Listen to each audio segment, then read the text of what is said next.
العالمین الصلاۃ والسلام علی سید الانبیاء والمرسلین اما بعد فاعوذ باللہ من الشیطان الرجیم بسم اللہ الرحمن الرحیم قال اللہ تبارک و تعالی فی الکلام المجید والفرقان الحمید وما خلقت الجن والانس الا لیعبدون صدق اللہ العظیم و صدق رسول النبی الکریم ان اللہ و ملائکتہ یصلون علی النبی یا رسول اللہ صلوا علیہ وسلموا تسلیما اللہم صل علی سیدنا و مولانا محمد وعلی آل سیدنا و مولانا محمد وبارک وسلم۔ بے پایہ حمد و ثنا خالق لم یزل اللہ رب العالمین جل جلالہ کی بعد ازاں کروڑوں درود و سلام محسن انسانیت سرور انبیاء تاجدار مدینہ حضور سیدنا آقا علیہ الصلوۃ والسلام کی ذات اقدس پر کہ جن کے وسیلہ جلیلہ سے اللہ تعالیٰ نے یہ دین متین عطا فرمایا۔ قرآن مجید فرقان حمید میں اللہ رب العالمین نے ارشاد فرمایا وما خلقت الجن والانس الا لیعبدون، کہ انسان کی تخلیق کا مقصد اللہ کی عبادت ہے۔ یہ بڑے سادہ سے الفاظ میں اس آیت مبارکہ کا ترجمہ ہے۔ اللہ رب العالمین جل جلالہ نے انسان کو دنیا میں جو زندگی عطا فرمائی، اس زندگی میں بنیادی طور پر آزمائشیں ہیں اور تکلیفیں ہیں، اس میں سکون نہیں ہے، اور فرمان الہی بھی ہے احسب الناس ان یترکوا ان یقولوا آمنا وهم لا یفتنون، کہ کیا لوگ یہ سمجھتے ہیں کہ وہ اپنے آپ کو مومن کہیں گے اور وہ آزمائے نہیں جائیں گے؟ ان پر آزمائش آئے گی، تکلیفیں آئیں گی، مشقتیں آئیں گی، برداشت کرنا ہوگا۔ المیہ یہ ہے کہ آج کے مسلمانوں نے اپنی عادت شاہانہ بنا لی ہے۔ ہم یہ سمجھتے ہیں کہ شاہانہ زندگی ہوگی تو وہی کامیابی ہوگی، اور ہمارے ہاں جب بچہ پیدا ہوتا ہے نا تو ہم بچے کے پیدا ہونے سے پہلے سوچ و بچار میں مصروف ہو جاتے ہیں کہ اس کے لیے کس شعبے کا انتخاب کیا جائے، اور وہ شعبہ ایسا ہونا چاہیے کہ بچہ اس میں جا کر جھاڑو کے ساتھ پیسے اکٹھا کرتا رہے۔ یعنی کہ ہم نے مقصود دولت بنا لی ہے، مقصود ہم نے آسائشیں بنا لی ہیں، مقصود ہم نے راحتیں بنا لی ہیں، مقصود ہم نے سکون بنا لی ہے۔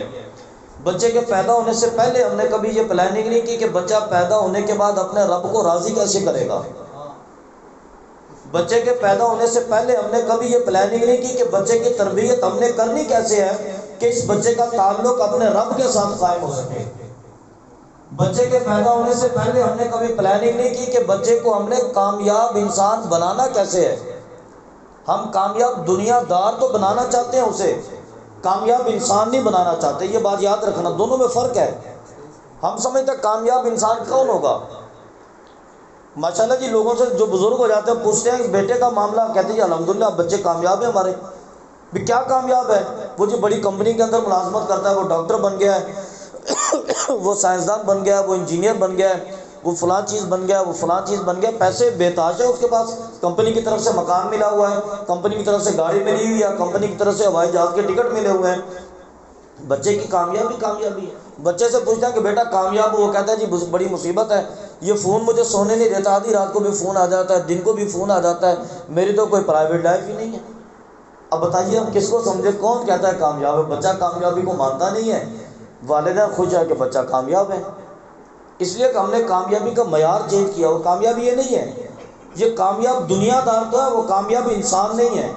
کامیاب انسان وہ ہے کہ جس کا تعلق اپنے رب کے ساتھ مضبوط ہو جائے۔ روایت کے اندر آتا ہے کہ حضرت سیدنا شیخ عبد القادر جیلانی حضور غوث اعظم مدرسے میں تشریف فرما تھے، پڑھا رہے تھے بچوں کو، اور کامیاب تاجر بھی تھے۔ ان کا بہت بڑا بزنس تھا، جس سے آپ آج کل کے دور میں امپورٹ ایکسپورٹ کا کہہ سکتے ہیں، بڑا کاروبار تھا جی، مال منگواتے بھی تھے، آتا جاتا بھی تھا، بھیجتے بھی تھے۔ جہاز کے اندر مال آ رہا تھا، ایک دفعہ ان کا آ کے دوران سبق کسی نے ان کو خبر دی کہ حضرت وہ جہاز ڈوب گیا. آپ نے فرمایا کہ الحمدللہ، پھر پڑھانے میں مصروف ہو گئے. حالانکہ آج کے دور کے حساب سے بات ہو نا، جب بندے کو بتایا جائے کہ جناب وہ آپ کا مال آ رہا تو جہاز ڈوب گیا، تو جہاز ڈوبے نہ ڈوبے بندہ ڈوب جاتا ہے. یہ پہلے ہوتا ہے یہ معاملہ. آپ نے فرمایا الحمدللہ، پھر پڑھانا شروع کر دیا. تھوڑی دیر کے بعد پھر وہ بندہ بھاگتا ہوا کہ نہیں جناب وہ خبر غلط تھی. آپ نے فرمایا الحمدللہ. طلباء تھے بڑے پریشان ہوئے کہ حضرت وہ جہاز ڈوب گیا پھر بھی الحمدللہ، جہاز بچ گیا پھر بھی الحمدللہ. آپ نے فرمایا کہ دیکھو، جہاز کے ڈوبنے کی خبر سن کے اور جہاز کے بچنے کی خبر سن کے تم نے میرے چہرے پر کوئی تغیر دیکھا، کوئی تبدیلی دیکھی؟ بچوں نے کہا نہیں نہیں جناب ایسا تو کچھ نہیں ہوا، آپ پہلے بھی ویسے تھے اب بھی ویسے ہیں، پہلے بھی آپ حدیث پڑھا رہے تھے اب بھی آپ حدیث ہی پڑھا رہے ہیں، ہم نے تو کوئی تبدیلی نوٹ نہیں کی. آپ نے فرمایا الحمدللہ. بچے پھر پریشان کہ جناب پھر الحمدللہ. یہ ماجرا کیا ہے؟ سبحان اللہ. آپ نے فرمایا کہ میں الحمدللہ اس بات پر کہہ رہا ہوں کہ میرے رب نے میرا تعلق دنیا کے ساتھ نہیں جوڑا، اپنے ساتھ جوڑ لیا ہے. سبحان اللہ. سبحان اللہ. میرے رب نے میرا تعلق دنیا سے نہیں جوڑا، اپنے ساتھ جوڑ لیا ہے. وہ روزی وہ بھی عطا کرے گا، مال ڈوب جائے گا روزی پھر بھی عطا کرے گا، مال بچ جائے گا روزی پھر بھی عطا کرے گا. تعلق تو اس کا ہی ہے، میرا تو اس کے ساتھ کوئی تعلق نہیں تھا، میرا تعلق اپنے رب کے ساتھ تھا. تو جب بچے کے پیدا ہونے سے پہلے ہمیں سوچنا ہے کہ ہم نے اس کو کامیاب انسان بنانا ہے یا کامیاب دنیا دار بنانا ہے. ہم اس کے لیے بڑی بڑی فیلڈ سوچ لیتے ہیں. کبھی کسی نے سوچا کہ میرا یہ بیٹا پیدا ہوگا اس کو میں عالم دین بناؤں گا، میرا یہ بیٹا پیدا ہوگا اس کو میں امام مسجد بناؤں گا، میرا یہ بیٹا پیدا ہوگا اس کو میں مفتی بناؤں گا، میرا یہ بیٹا پیدا ہوگا اس کو میں حافظ قرآن بناؤں گا، اس کو ماشاءاللہ جی میں ایک ادارہ کھول کے دوں گا، مدرسہ کھول کے دوں گا. فیکٹری کی بات نہیں کر رہا میں، مدرسے کی بات کر رہا ہوں. کیوں کہ اس لیے کہ ہماری توجہ اس بات کی طرف نہیں ہوتی. حالانکہ اللہ رب العالمین جل جلالہ نے فرمایا کہ وما خلقت الجن والانس الا لیعبدون، کہ ہم نے انسان کو اپنی عبادت کے لیے ہی پیدا کیا ہے. اب انسان کی عبادت کا معیار بھی دیکھیے، اور اس کو میں ایک چھوٹی سی مثال کے ساتھ سمجھانے کی کوشش کروں گا. اب دیکھیے یہ موبائل فون جو ہے نا ہمارے ہاتھ میں، یہ ایسی چیز ہے ویسے کہ اگر یہ ابھی گھر بھول جائے نا مجھے تو یہاں پہ 15 منٹ بیٹھنا 2 بار ہو جائے گا، بے چینی لگی رہے گی. حالانکہ صبح سے لے کر اب شام تک اس پہ صرف ایک ہی کال آئی ہے، صبح سے لے کے شام تک ایک ہی کال آئی ہے. آج کسی نے دوسری مرتبہ یاد کرنا بھی گوارا نہیں کیا. لیکن اس کے باوجود اگر یہاں پہ میرے پاس موبائل نہ ہوتا تو بڑی بے چینی ہو جاتی. اچھا دوسری بات ایک ترجیحات کی بھی ہوتی ہے. دن میں کئی مرتبہ ایسا ہوتا ہے کہ 3 فون آپ ریسیو کرتے ہیں اور 3 فون آپ کرتے ہیں، بلکہ دوسرے لفظوں میں کبھی ایسا ہوتا ہے کہ 3 مرتبہ لوگوں کے فون آتے آپ سننا ہی گوارا نہیں کرتے، اور 3 مرتبہ لوگوں کو فون آپ خود کر رہے ہوتے ہیں. اس کی وجہ یہ ہے کہ جن کے فون آپ سنتے نہیں ہیں نا وہ آپ کی ترجیحاتی لسٹ میں نہیں ہوتے، اور جن کو آپ فون کر رہے ہوتے ہیں وہ آپ کی ترجیحات میں شامل ہوتے ہیں. تو آپ اندازہ فرمائیے کہ کیا رب کو راضی کرنا بھی ہماری ترجیحات میں شامل ہے؟ رب کو راضی کرنا ہماری ترجیحات میں شامل ہے یا نہیں ہے؟ ہم جب سویرے اٹھتے ہیں نا تو سارا دن کا شیڈول ہم تیار کرتے ہیں کہ یار آج رشتہ داروں میں فلاں جگہ فوتگی بھی ہو گئی ہے، فلاں دوست کے بیٹے کی شادی بھی ہے، اور فلاں کاروباری تقریب بھی ہے. پھر ہم کیا کرتے ہیں کہ اچھا یار میں کاروباری تقریب میں چلے جاتا ہوں، اپنے گھر والوں میں سے کسی کی ڈیوٹی لگاتے ہیں کہ یار وہ شادی میں بھی چلے جانا، اور کسی کی ڈیوٹی لگاتے ہیں کہ وہ برادری میں بھی چلے جانا، فوتگی ہو گئی ہے، کیونکہ ہم نے سب کو راضی کرنا ہوتا ہے. ہم کبھی اپنی ڈیوٹی یہ نہیں لگاتے کہ ہم نے رب کو بھی راضی کرنا ہے، وہ ہماری ترجیحات میں شامل نہیں تھا. یہ ماجرا جو ہے ہماری ترجیحات میں شامل نہیں تھا. تو بات ہے اس کو شامل کرنے کی ترجیحات میں. میں یہ بات کر رہا تھا کہ یہ موبائل فون جو ہے اس کا بنیادی مقصد ہے رابطہ کرنا، کال کرنا. لیکن پھر ایسا ہوا کہ یہ اپڈیٹ ہوتا رہا، اس کے اندر بہت سارے دوسرے عوامل بھی داخل ہو گئے. اس کے اندر کلاک کو بھی شامل کر دیا گیا گھڑی ٹائم دیکھنے کے لیے، اس کے اندر کیلکولیٹر کو بھی شامل کر دیا گیا، اس کے اوپر گوگل بھی چلتا ہے، اس کے اوپر یوٹیوب بھی چلتا ہے، انسٹاگرام بھی چلتا ہے، اس کے اوپر فیس بک بھی چلتی ہے، اس کے اوپر واٹس ایپ بھی چلتی ہے، اور بہت سارے دوسرے ایپ بھی چلتے ہیں جو لوگوں کی ضروریات ہوں گے. لیکن آپ دیکھیے گا ذرا اس کا سسٹم سمجھیے گا.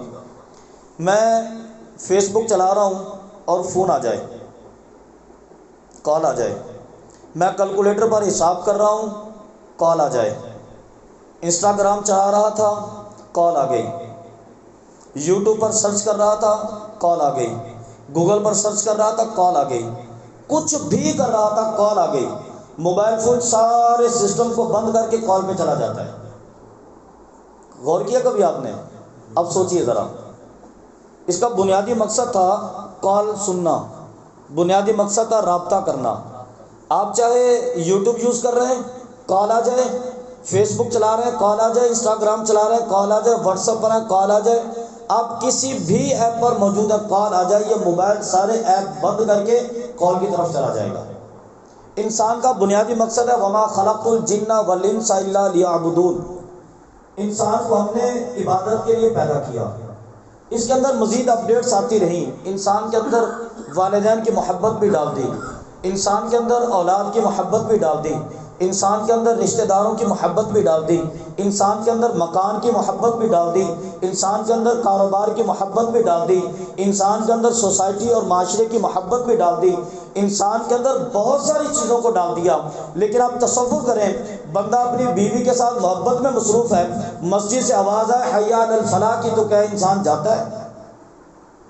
والدین کے ساتھ مصروف تھے، آواز آ گئی حی علی الصلاح کی، اولاد کے ساتھ کھیل رہے تھے، آواز آ گئی حی علی الصلاح کی، کاروباری میٹنگ کے اندر موجود تھے، آواز آ گئی حی علی الصلاح کی، سوسائٹی کی میٹنگ کے اندر مصروف تھے، آواز آ گئی حی علی الصلاح کی، معاشرے کے دوستوں کے ساتھ بیٹھے تھے، آواز آ گئی حی علی الصلاح کی، فیکٹری کی میٹنگ کے اندر بیٹھے تھے، آواز آ گئی حی علی الصلاح کی۔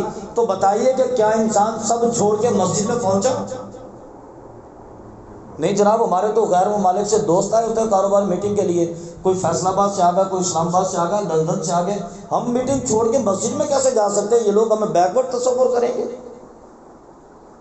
والد صاحب کی دل آزاری ہو جائے گی، ہم نے ابو کو کہہ دیا کہ ابا جان میں مسجد جا رہا ہوں، بیوی کے حقوق پورے نہیں ہو گئے اگر میں نے کہہ دیا کہ اچھا تم بیٹھو گھر میں مسجد جا رہا ہوں، اولاد کے حقوق ادا نہیں ہو گئے اگر ہم نے کہہ دیا کہ اچھا چھوڑو میں ذرا مسجد تک جا رہا ہوں۔ اب بتائیے، انسان کا بنیادی مقصد تھا وما خلقت الجن والانس الا لیعبدون، تو کیا انسان اپنے بنیادی مقصد پر آیا؟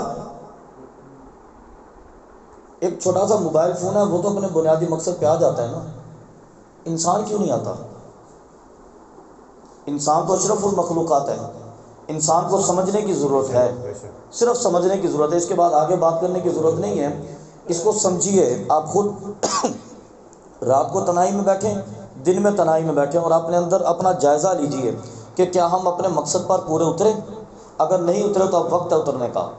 ہر چیز اپنے وقت میں اچھی لگتی ہے، میں شب برات میں بھی گفتگو کر رہا تھا، اس میں میرا مقصد یہ تھا کہ ہر چیز اپنے وقت پر اچھی لگتی ہے، وقت کے بعد اچھی نہیں لگتی۔ اللہ رب العالمین کی بارگاہ سے دعا ہے کہ اللہ تعالی ہمیں ہر کام اپنے وقت پر کرنے کی توفیق عطا فرمائے، آمین۔ وعلینا الا البلاغ۔